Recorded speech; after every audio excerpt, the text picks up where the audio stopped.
Dalam sumber tradisional Cirebon, wilayah Indramayu mulai dari bagian barat daya sampai dengan Karawang.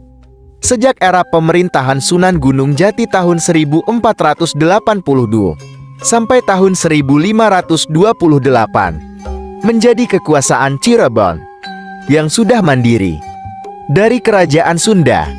Pada tahun 1513 sampai tahun 1515 wilayah Dermayu disebut dengan Pelabuhan Cimanuk. Kedudukan wilayah itu berada di bawah naungan Raja Sunda. Di area Pelabuhan Cimanuk terdapat aktivitas perdagangan yang bagus. Pada masa itu, wilayah Cimanuk menjadi batas wilayah kekuasaan Kerajaan Sunda dan Jawa. Wilayah Indramayu masuk ke dalam wilayah Kerajaan Cirebon sekitar tahun 1527 sampai tahun 1528. Pada saat itu, penguasa Indramayu atau Dermayu bergelar Prabu Indrawijaya. Pada periode ini Kerajaan Cirebon dipimpin oleh Pangeran Pasarean anak Sunan Gunung Jati. Kepemimpinan Pangeran Pasarean dimulai ketika Sunan Jati menyerahkan urusan pemerintahan kepadanya pada tahun 1528. Namun masa pemerintahan Pangeran Pasarean hanya sampai tahun 1546. Karena sang pangeran wafat di Demak, Sunan Gunung Jati kemudian melimpahkan kekuasaannya kepada sang menantu, yaitu Fathahillah. Penerus Fathahillah yakni Pangeran Suwarga, yang tak lain adalah anak Pangeran Pasarean. Namun Pangeran Suwarga meninggal pada tahun 1565. Pemerintahannya dilanjutkan oleh Fathahillah lagi hingga wafat tahun 1570. Sepeninggal Fathahillah cicit Sunan Gunung Jati atau putra dari Pangeran Suwarga yang bernama Pangeran Emas. Pangeran Emas menjadi Raja Cirebon pada tahun 1570. Bergelar Ratu atau juga dikenal dengan sebutan Panembahan Ratu Cirebon atau Panembahan Ratu I.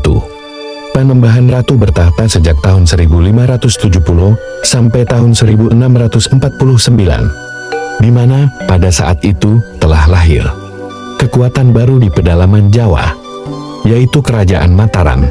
Sejak Raja Mataram pertama Panembahan Senopati tahun 1586 sampai tahun 1601 meluaskan wilayah kekuasaannya, Cirebon telah mengakui kedaulatan Mataram.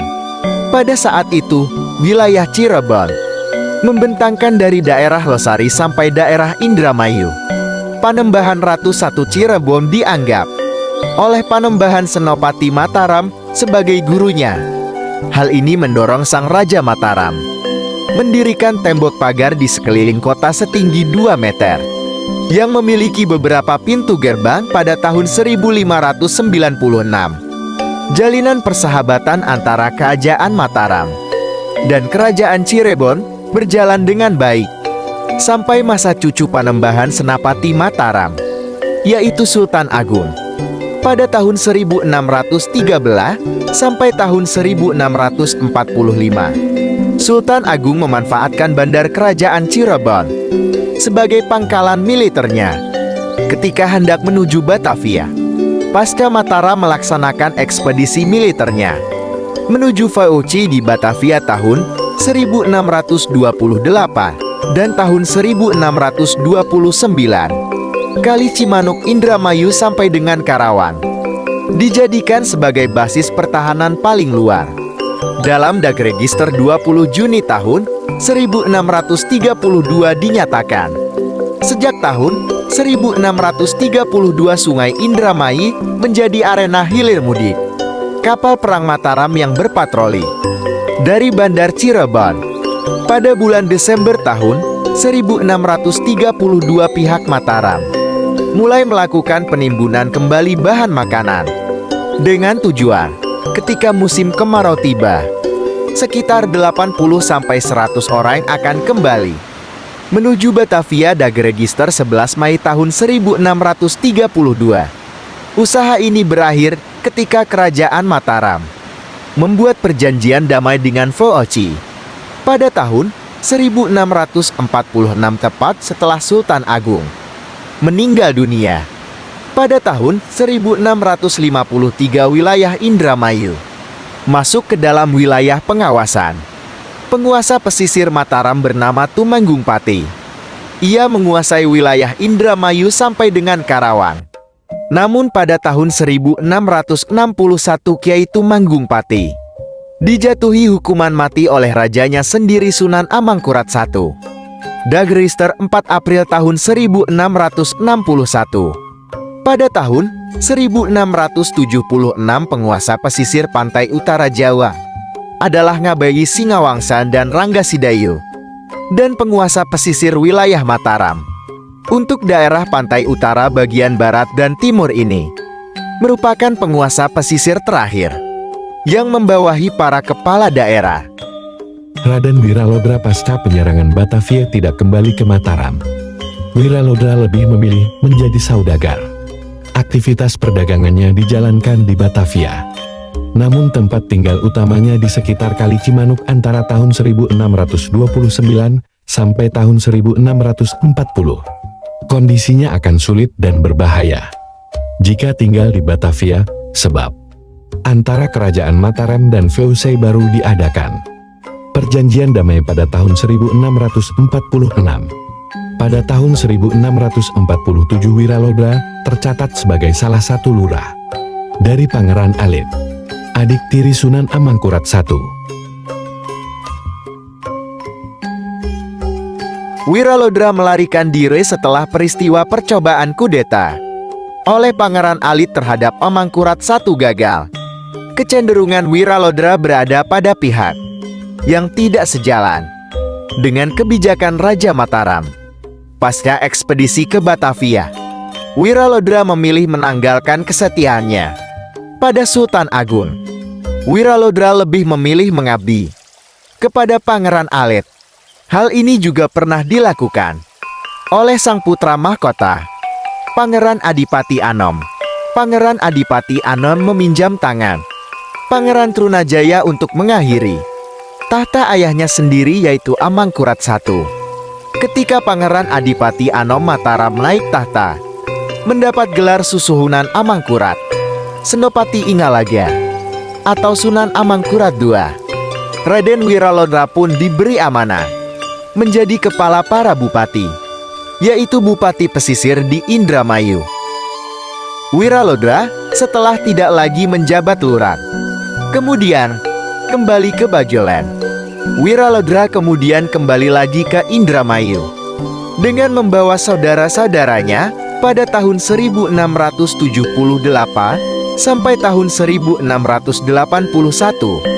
bahwa tidak hanya Wiralodra yang tinggal di Dermayu, tetapi saudara-saudaranya Martapraya dan Bagus Jaya.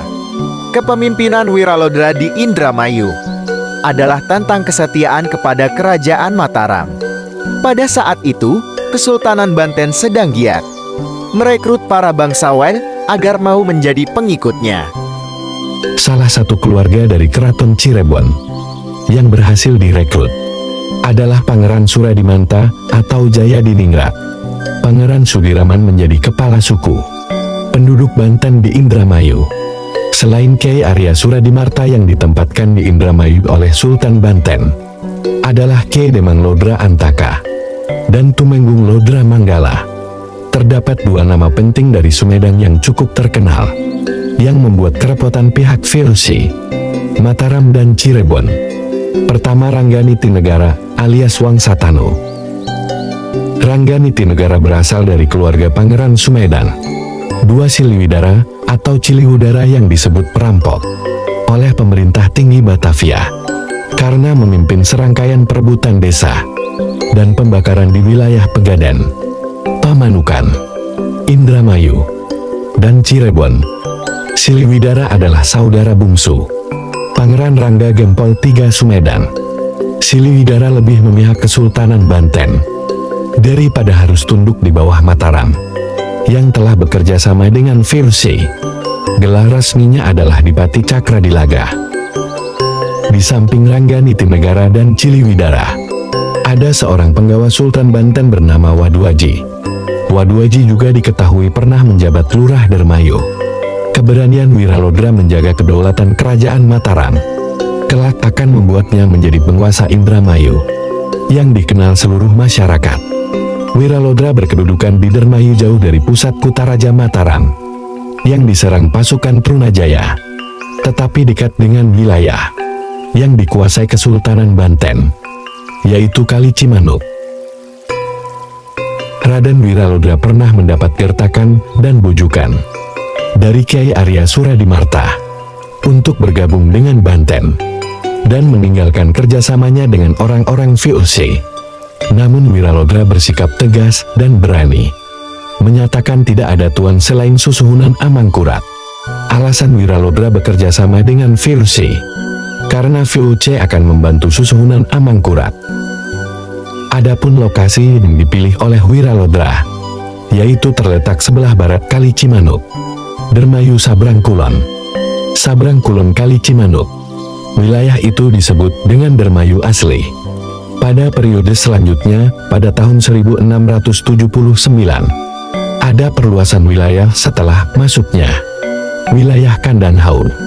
Penguasa atau bupati wilayah Kandanhaur meminta perlindungan kepada penguasa Indramayu karena pihak VOC memasukkan Kandanhaur ke dalam wilayah Dermayu, di mana hak dan kedaulatannya berada di tangan Susuhunan Mataram.